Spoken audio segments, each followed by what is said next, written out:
Words are weapons now. I need you to learn how to use them. They say in modern times words are weapons. Well, if words are weapons, New York City's Mayor Eric Adams and the Biden administration are at open war. He's continuously pushing the Republicans to state we need a comprehensive immigration reform. That is the heart of the problem. That is the fire prevention.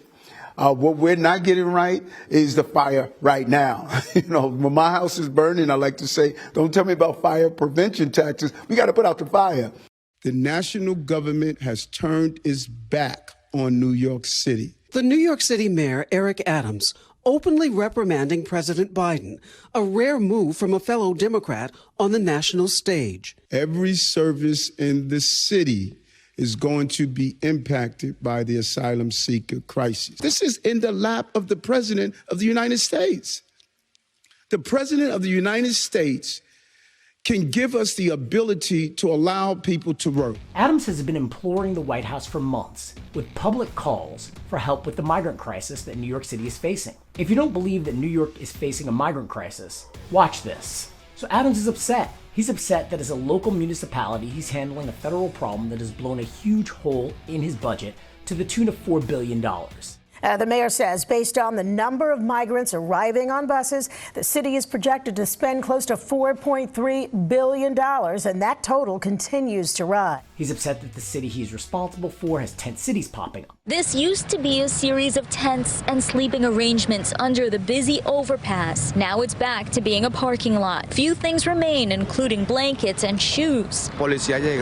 He's upset that his schools are overwhelmed with new students who don't speak English, so he's in dire need of bilingual teachers. Chancellor David Banks addressed the busloads of migrants who have been arriving to New York City since the summer and the thousands of children now being placed in public schools around the city, which has put extra pressure on the school system.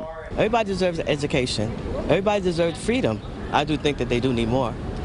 And teachers for them to speak, to learn this English. The school's overwhelmed already. Some parents and educators at Chelsea Prep School on West 26th Street and PS 111 on West 53rd Street have said it's caused class sizes to swell, and educators say they're having to adjust the curriculum to tailor it to new and existing students. We've been hearing about a few schools that have, I think, been experiencing more challenge than others. One of the biggest challenges, educators say, is the language barrier and lack of bilingual teachers in Manhattan. The majority of Spanish-speaking teachers are in the Bronx. There's no immediate remedy for this, right? It would be unfair to say the solution is for them to all be in the Bronx, because if they're not physically living in the Bronx, they shouldn't have to go an additional hour away from where they live. He's upset because the federal government offered him $30 million to solve his $4 billion problem. He's upset that he has massive amounts of people sleeping on the street in one of the city's Tony districts. He's upset because his only choices seem to be housing migrants in parks, schools, or industrial-scale tent cities.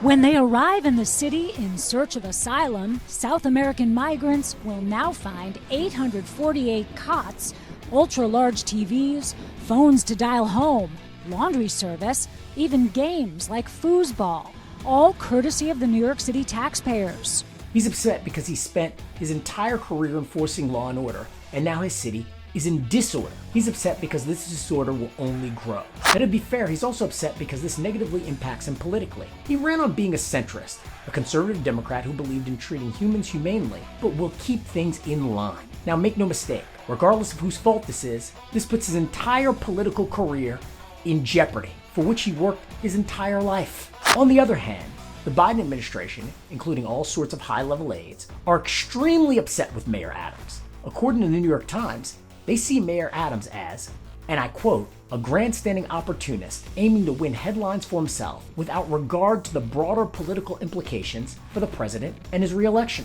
The Biden administration's concern is that Republicans are seeking to make immigration central to their case to get rid of it. And through publicly complaining, Mayor Adams is helping them. Democrats, including the Biden administration, believe that Mayor Adams' public statements will help Republicans undercut President Biden in his re-election campaign. To underscore their point, Mayor Adams' clips are being iterated repeatedly on Fox News, which is widely seen to be a conservative political TV station. Now don't get me wrong, many Democrats privately agree with Mayor Adams, but the difference between Adams and Biden is Adams wants you to focus on the word agree, and Biden wants you to focus on the word privately. To put it plainly, the schism between these two politicians comes down to one thing. The concerns of Mayor Adams are real, plain as day, tangible concerns, and the concerns of the White House are political. Honestly, I think that's really the only way to see it. Mayor Adams needs money, has requested expedited work permits for migrants, and a national strategy to distribute migrants evenly. According to the spokesman for the mayor,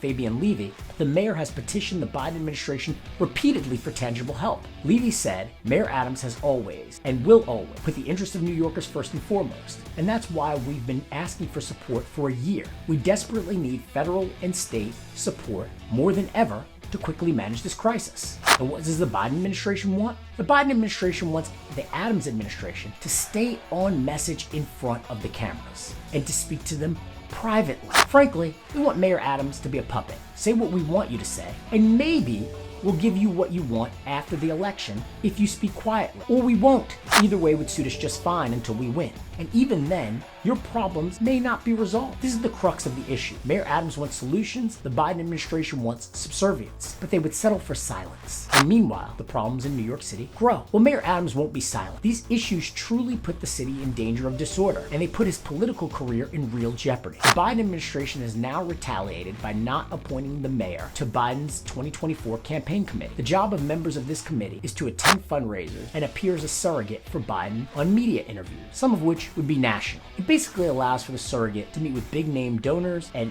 big name national donors and to gain national profile by appearing on national television. And the Biden administration just punished Adam, a seemingly perfect surrogate, a black man in a party where black people account for 30 to 40% of primary voters, and the mayor of America's largest city. Democrats traditionally have relied on city residents as a mainstay of their base nationwide. So Adams seems like he would be perfect for the job, but he wasn't included, though he was a prime candidate to be included early on. In response, Evan Thies, a spokesman for the mayor, said, the mayor stands ready to help the president with his re-election however he can. Adams himself has maintained that he is a strong supporter of the president. I like his policy. I think he's good for the country, the mayor said. It doesn't mean I'm going to agree with him 100% on everything. Well, on illegal immigration / asylum seeking, choose your term, the mayor and the president are going to have to agree to disagree. But Joe Biden should beware. It seems that in the immigration issue and their approach to it, just as in the abortion issue for Democrats, the Republicans have found a dog that can hunt. We'll see which dog barks the loudest to voters' ears in 2024. Signing off. Peace. Hey, if you like this video, please smash that like button and hit subscribe. We would love to see you again. So take it easy. Peace.